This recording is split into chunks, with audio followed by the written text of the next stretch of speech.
Campers of Reddit, what's the most bone-chilling experience you've ever had in the woods? Please remember to like, share, and subscribe. We weren't camping, but my buddy and I went into the forest in the dead of night and had the worst scare of our lives. I knew about this little hidden area in the forest that was a cool place to chill. You had to go down a hill, but you would end up by a river with a bit of a scenic view. I decided it would be a great place for us to smoke a joint, relax, and take in Mother Nature. Well, we got down there, smoked a joint, and started hearing these weird noises coming from the hill behind us. It almost sounded like a baby crying. My friend and I just looked at each other with the same freaked out expression on our faces. Mind you, we were now pretty stoned too. All of a sudden, the cries stopped, and we hear these loud demonic sounding noises, roars coming from the same spot on the hill. It continued for about 30 seconds and then stopped. We stood there frozen without saying a word to each other for a few minutes, hearts in our throats. We finally built up the courage to book it out of there after a few minutes of us just standing there, shitting our pants. I'm not much of a believer in the supernatural, but I still have no idea what the F could have made that noise. People are quick to suggest that it was an animal, and the fact that we were high makes it sound less credible, but the noise we heard was something out of a nightmare. No animal could make that noise. My uncle and I camp outside of Yosemite Gates, about a mile from the main road down on the river. We arrived late one Friday night to discover a campsite all messed up and crime tape around the camp. It was hella dark and late, and my uncle was not about to leave for a hotel.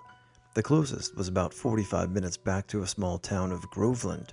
So, he set up camp. It's safe to say I didn't sleep much that night. The next day we looked around the taped camp a little and it was crazy. The tent was broken up. A makeshift grave was next to the tent, and stuff was thrown all over. It legit looked like a murder or something. When the forest ranger showed up, we asked about it, and he told us a local kid who had issues ran away from home and did all that. So there's nothing to worry about. But he was still out in the woods somewhere. We never saw the kid, but it was effing crazy. Yosemite and that whole surrounding area are gorgeous, so mischievous kid. Kinda smart. Well, in the same location, roughly a year later, we were camping again, and it would have been early autumn, probably November. We were having some food. It would have been around 2 o'clock. We hadn't been drinking, but probably had one or two spliffs. So I will have to describe this camping spot. It was isolated. The nearest house was possibly half a mile away. We never saw anyone, only very rarely other kids, and I think in the 4 or so years we camped there, apart from the horse effing guy, we only saw one guy who was a known person, and their dog had been hit by a car and ran over in our direction. We hadn't seen it, but it was found later on, not too badly hurt. Well, my friend went out into the woods to collect wood for the fire. Normally, we brought old pallets or furniture to burn, but it was a long walk, so depending on how many people we had with us, we just used natural wood. So, we were sitting there and we heard this rustling in the bushes. My friend jumped up and shouted, "Bear!" because he used to think that it was funny, which it was for the first 10 times. An old guy came out of the woods, dressed in tatty clothes and looking fairly unsaved and unloved. Now, I can't tell you how unusual that is. It never happened. It's a 20-minute solid hike, and you can't see anything from the nearest road, so it was freaky. Anyway, this guy comes over. He sat on one of the plastic crates we used for seats and sat there for a few minutes. We just sat there looking at him, and one of my friends said, "Where have you come from?" He laughed and said, "I live in the woods." I said, "You effing don't. I've been all over the woods, and unless you live in a tree, you're bullshitting." He laughed and just said, "Maybe I'm good at hiding." Well, after a few minutes, he stood up and walked back into the woods. My friend, who's really good at sneaking around, followed him from a safe distance. Well, about 10 minutes later, he came back white as a sheet, trembling and kind of laughing and crying. So he sits down, and we ask him, "What's the matter?" He just looked at us and said he just disappeared. We thought, yeah, right, of course he did, and just laughed it off. We paid no mind to it, and on Sunday we packed up, cleaned the camp, and headed home. I got home and was having a bath when my mom told me a friend of mine had called and that I could go around his house as soon as possible. So I went around, and my friend's mom is freaking out because he told her about this guy. and she had gone into stranger danger mode and wanted the whole story. So I told her what had happened, and the kid's dad started freaking out. He said back in the late 60s, a guy was found dead up there, and it was a big story at the time. He'd either been accidentally shot or shot himself, and his body was found by the farmer some months later. Well, I kind of said, right, that's freaky, but not putting the two together, it was obvious to me it was a passing vagrant, not a ghost. I mean, come on, seriously?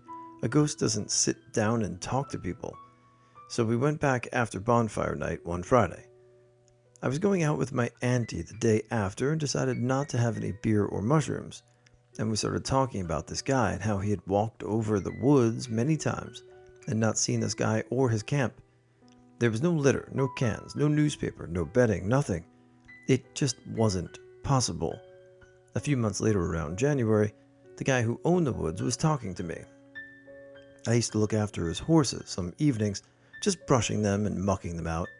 He mentioned the camping, and I told him it was too cold to go camping. The wood was damp, and no one was going to be there till March or April, but I would go up on my own to check the horses some afternoons. So I told him about the guy. He said there's no way he could be living there because he fed the horses when they were in the other field, and he had never seen anyone up there.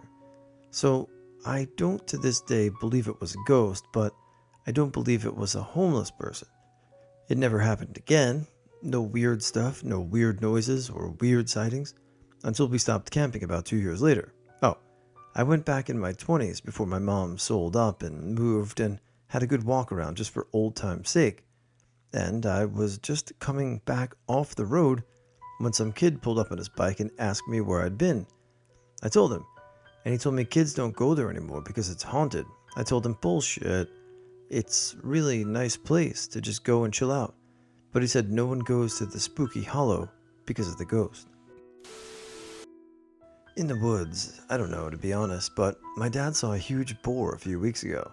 At first he mistook it for a bear, but it turned out to be a boar of around 200 kilos, he estimated, well enough to kill a man. It still roams free. It has kind of become a bit of a legend around here. As for me, it was not really in the woods, but we were out kayaking and decided to go explore some islands a bit further away. So we went there without trouble. We were on one of the islands, and we saw a rainstorm on the horizon. We thought that we should hurry back to our base camp island before the rain caught up with us. We didn't get to the island before the rain caught up with us, and it was a thunderstorm. A thunderstorm with winds and hail and so much rain it was hard to even look. The rain filled the boats, making them unstable. The waves were a meter high. We blew really hard, of course, and we ended up facing the wrong way because we were too stressed to steer. Everyone just focused on paddling, thus the boat started to wave from side to side when the waves crashed into the side. The rain created a thick fog, so we couldn't even see the island we were trying to get to. Everyone thought we were going to die, and now and then you could hear the lightning striking the water. Then, suddenly, the storm just disappeared just like that. We were so relieved, we just sat in the boat screaming, yes!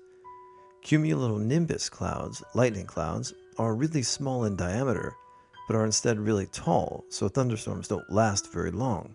We knew this then and there as well, but we were way too stressed out to think about it. I'm really glad it happened though. I learned a lot from it. If you see a storm coming your way, wait until it passes. Some very good family friends own about 200 acres of land in the Midwest United States.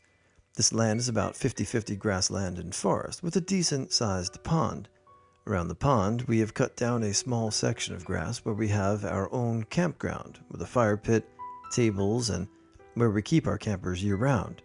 For years, we've been going out to the farm and camping, hanging out, hunting, and just spending our weekends out there. The weekend after my high school graduation, we went out to the farm to hang out with about 7 other close families and couples of my close friends from high school. Normally, we'd set up a tent or stay in one of the campers, but not this time.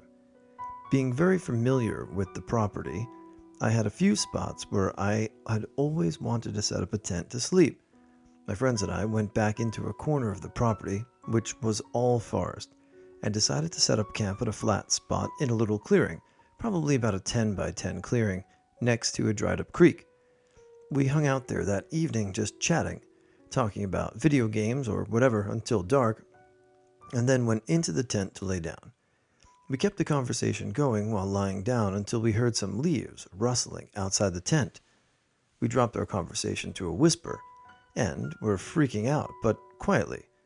As the footsteps and leaves got closer, I started to hear some familiar snickers and whispers from my dad and his friends attempting to scare us. As they got decently close to the tent, I said very loudly, "We know it's you guys." We all laughed and went back to our conversation, and they went back to camp. Well, about 15 minutes later, we were all trying to sleep when we heard the leaves rustling again. But there was something different about the way these leaves were rustling. This is when we all started to become very paranoid. We stepped out of the tent, and the four of us looked around frantically with our flashlights and saw nothing. But we still heard the leaves. We all unanimously decided to scratch the idea of camping in a tent in the middle of the forest and ran back to the main campsite as quickly as we could while leaving the tent still set up. When we got back to the campground area, all the adults were around the campfire enjoying drinks. No one was missing. So we started freaking out and telling the adults about what happened. Being drunk, they didn't think anything of it. We set up another tent near the campers and slept there. We tore down the other tent in the forest the next morning when it wasn't pitch black with scary noises. Looking back, it was most likely a squirrel or raccoon just going about their lives, but to us, we thought we were about to get mauled by a mountain lion or something. I've done a fair bit of backpacking in California, Oregon, and Colorado over the years and had plenty of encounters with bears, rattlesnakes, and coyotes, as well as more than a few unexplained sounds. But only one experience really stands out. Myself and two friends were backpacking in the Caribou Wilderness of northeastern California, not far from Mount Lassen. We had hiked into a small lake and set up camp. The next morning, we decided to climb a nearby peak and went off trail for the day. On our way back, we were passing through a small hollow about a quarter-mile from our camp and found the front half of a deer lying on the ground. It wasn't bloody and had been neatly severed midway through the ribs. I assumed it was a mountain lion and kill, circle of life and all. It wasn't finding the remains that were creepy. It was the freshness of the body and the knowledge that whatever took it was likely close enough to be watching us at that moment. This was actually a really shitty campout for me. 3 things happened. The first was the scariest.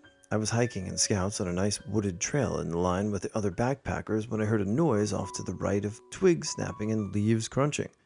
I turned to look and see a deer charging straight towards me with its antlers lowered. I freaked out and fell on my butt just as it charged the space I was just in. The deer kept rushing down the hills and actually bounced off a tree a bit before I lost sight. I was shaking. Then, after we reached the peak, I went to the edge of the cliff to see the sights and celebrate not being mauled by a deer. I moved my foot sideways into the most spiky, barb-tailed cactus I've ever seen. On the edge of a cliff, if I hadn't been holding my walking stick, I'm sure I would have fallen when I jerked my foot back. It also started going numb. I'm not sure if any cacti are poisonous, or maybe it's skewered a nerve or something, but I literally couldn't feel my foot for a good 2 hours. The last shitty thing that happened was this. The hike was for a stargazing campout at the top of a small mountain. We didn't have tents, and we slept on the ground so we could see the stars.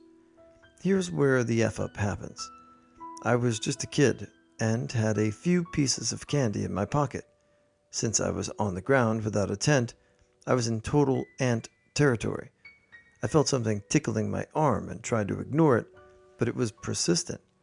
I reached up to scratch it and felt a line of bugs on my arm. I freaked out.